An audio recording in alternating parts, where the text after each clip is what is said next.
कहीं भगवान मुझे मिल जाए, और कई जन्मों तक ढूंढता है।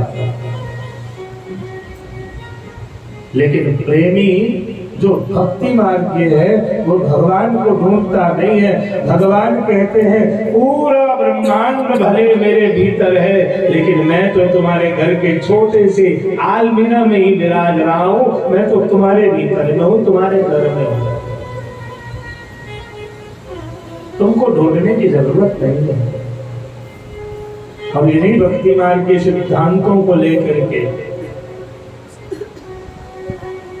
जिस प्रकार से भगवान श्री कृष्ण पूर्ण पुरुषोत्तम है, उसी प्रकार से श्री रामचंद्र जी भी सर्व सामर्थ्य होते हुए भी अपनी कलाओं को छुपा करके मर्यादा पुरुषोत्तम के रूप में प्रकट हो रहे हैं।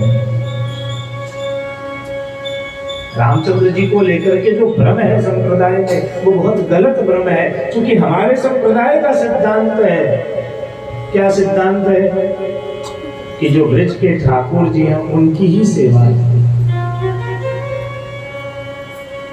हमारा जो समर्पण है वो ब्रज के ठाकुर जी के पास ही है। क्यों? क्योंकि सूक्ष्म अंतर है। यही जो मैंने अभी आपको समझाया, ज्ञान मार्गीय सर्वात्मा भाव का और भक्ति मार्गीय सर्वात्मा भाव का। देखो ब्रज के ठाकुर जी जो है ना, उनके पास गोपियां नहीं गई हैं। गोपियों के पास ठाकुर जी हैं। कहने का मतलब है कि अपन अगर उसे पाने जाए तो मुश्किल है, और उसे अगर अपन को पाना हो तो 1 मिनट की भी देरी नहीं लगती है, पा लेता है। इसलिए महाप्रभु जी ने वो जो ठाकुर है जो स्वयं भक्तों के घर में जाता है, उस ठाकुर को हमारे घरों में पधराए हैं। हम उन्हें लाड लगाते हैं ताकि हमारी गलती भी हो तो वो कृपा करे। ताकि एक बात बताओ, ब्रह्म को घर में रखने की क्षमता है? इसीलिए जब अपन गोवर्धन लीला की सुबोधनी जी देखेंगे तब जाकर के समझेंगे कि श्रीनाथ जी 7 निधि में भी अंतर है, और श्रीनाथ जी और हमारे घरों में जो ठाकुर जी विराज रहे हैं उसमें भी सूक्ष्म अंतर है। देखो ये गोल मटोल बात मैं नहीं करूंगा कि सब एक ही है, सब एक ही, वो एक है, मना नहीं है, और लीला में भेद है।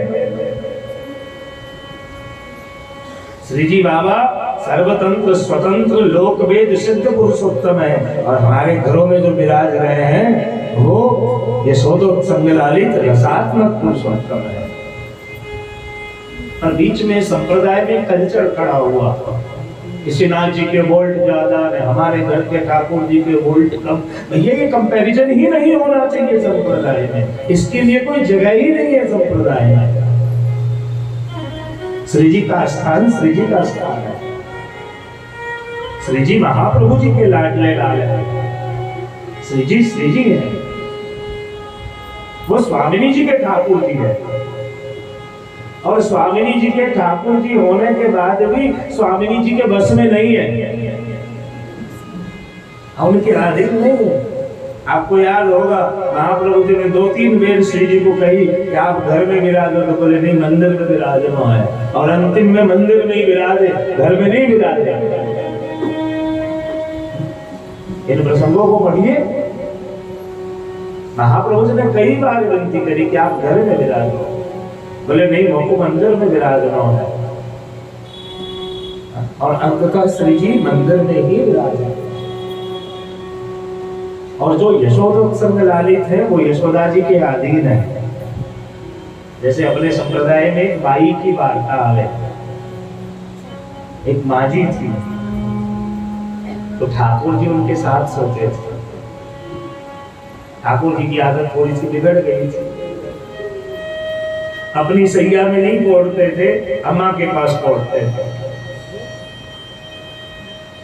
अब आप भी जानते हो कि जब घर में ज्यादा काम हो और अपन सोचे कि ठाकुर जी की जल्दी जल्दी सेवा कर लें, उस दिन ठाकुर जी बहुत परेशान कर देते हैं।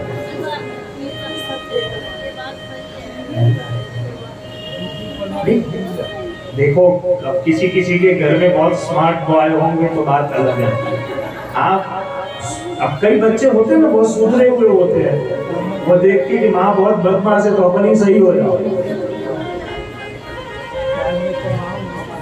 ठाकुर जी को पता चल गया कि माँ बहुत डेंजर है, अपन ही सुधर जाओ। जब बाबूजी डरते हैं तो अपन क्या क्या है? ठाकुर जी ने देखा कि जब इसके शौहर इससे डरते तो फिर तो अपन को डरना ही चाहिए। तो जिस दिन ज्यादा काम होगा उस दिन ठाकुर जी कभी श्रृंगार बुला देंगे, कभी सामग्री हाथ से छूट जाएगी, कभी वस्त्र जल्दी जल्दी नहीं मिलेगा। ये बहुत ही सुंदर भाव है। देखो, जब अपने बच्चे छोटे होते हैं और अपन को कहीं जाना होता है तो बच्चे को क्या लगता है कि माँ मुझे छोड़ के तो नहीं जा रही है, तो वो क्या करता है, पल्लू पकड़ करके लटक जाता है। फिर माँ नहाने जाए तो वो भी वहां तक जाएगा, तैयार होने जाए तो पीछे पीछे जाएगा, रोएगा, पूछेगा तू कहाँ जा रही है, कहाँ जा रही है। तो ठाकुर जी भी तो बालक हैं, वो रोना धोना करते हैं, सिर पटकते हैं, पांव पटकते हैं, पूछते हैं तो कहाँ जा रही है, मकू छोड़ के कहाँ जा रही है। ये ठाकुर जी की सहज बाल लीला है। और प्रभु आए क्यों है अपने घर में? अपने ही तो उद्धार करने आए हैं, अपन को ही रसदान करने के लिए तो आए हैं, अपने ऊपर कृपा करने के लिए तो आए। अब क्या हुआ महाराज कि भाई ठाकुर जी को लेकर के सोने गई, घर में काम बहुत किया होगा, दिन में थक नहीं थी, ठाकुर जी को नींद आ नहीं रही थी। अम्मा एकदम जोर जोर से, उसका मजा तो ट्रेन में आता है साहब, और हम तो हमेशा भुगतते हैं। अब कोई महानुभाव बड़े पेट वाले सो जाए और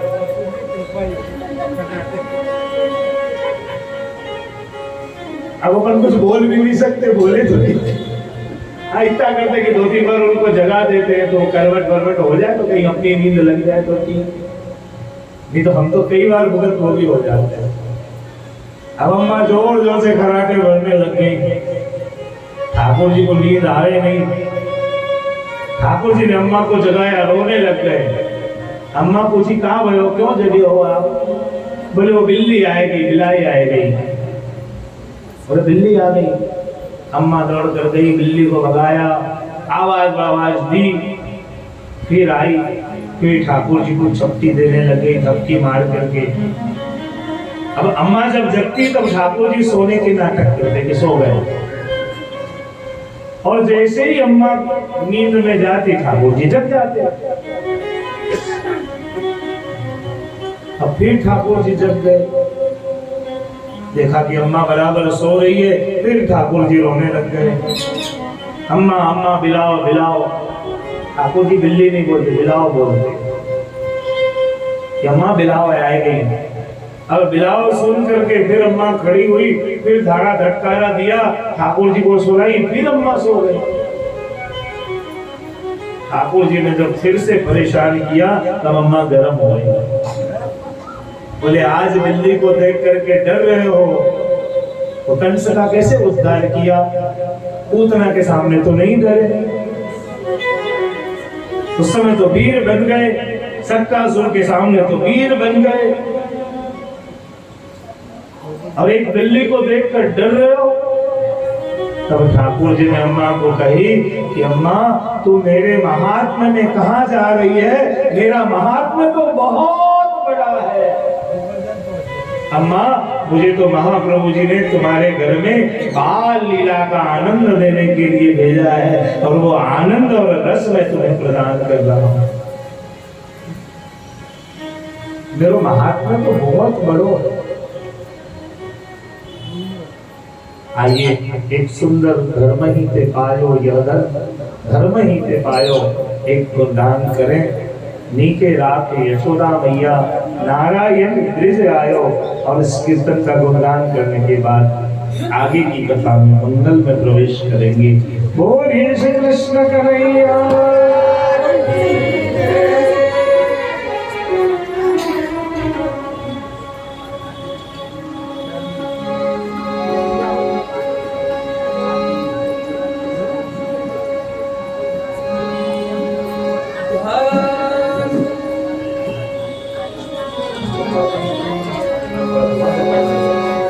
धर्महि ते पायो